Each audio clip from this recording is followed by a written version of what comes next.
తెలంగాణ లోక్సభ ఎన్నికల్లో ఆసక్తికర పరిణామాలు చోటు చేసుకుంటున్నాయి. అసెంబ్లీ ఎన్నికల్లో మిత్రపక్షంగా ఉన్న సిపిఎం లోక్సభ ఎన్నికల్లో మాత్రం కాంగ్రెస్ పార్టీకి ఊహించని ట్విస్ట్ ఇచ్చింది.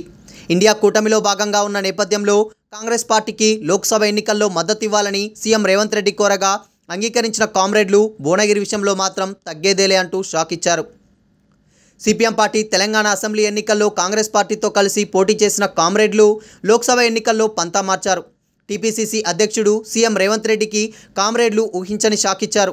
ఇటీవలే సిపిఎం ముఖ్య నాయకులతో భేటీ అయిన రేవంత్ రెడ్డి లోక్సభ ఎన్నికల్లో తమ పార్టీకి మద్దతు ఇవ్వాలని కోరారు. అయితే ఇండియా కూటమిలో భాగస్వామిగా ఉండడంతో దేశంలో బీజేపీని ఓడించేందుకు రాష్ట్రంలో కాంగ్రెస్కు మద్దతు ఇవ్వాలని కోరారు. రేవంత్ రెడ్డి విజ్ఞప్తికి సిపిఎం నేతలు కూడా అంగీకరించారు. కట్ చేస్తే సిపిఎం తరపున భువనగిరి పార్లమెంట్ స్థానంలో పోటీకి దిగిన జహంగీర్కు మద్దతు ఇవ్వాలని కామ్రేడ్లు కాంగ్రెస్ పార్టీని పట్టుబట్టారు. కానీ అందుకు సీఎం రేవంత్ రెడ్డి మాత్రం ససేమిరా అనడంతో కామ్రేడ్లు రూట్ మార్చారు. తాము పోటీ చేస్తున్న భువనగిరి స్థానం నుంచి పోటీ తగ్గేదేలే అంటూ కాంగ్రెస్ పార్టీకి చెప్పేశారు. దీంతో రాష్ట్రంలోని మిగతా స్థానాల్లో పరిస్థితి ఎలా ఉన్నా భువనగిరిలో మాత్రం మిత్రపక్షాల నుంచి కూడా కాంగ్రెస్ అభ్యర్థికి పోటీ ఉండనుందన్నమాట. ఈ మేరకు ఆదివారం సిపిఐ రాష్ట్ర కార్యదర్శి వర్గం టి జ్యోతి అధ్యక్షతన నిర్వహించిన సమావేశంలో కీలక నిర్ణయం తీసుకున్నారు.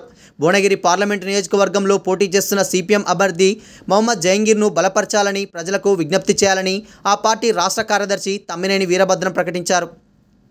పార్లమెంట్ ఎన్నికల సందర్భంగా రాష్ట్ర వ్యాప్తంగా బీజేపీ మతోన్మాద శక్తుల ఓటమి కోసం పార్టీ నిర్వహిస్తున్న రాజకీయ ప్రచారం గురించి సమావేశంలో సమీక్షించారు.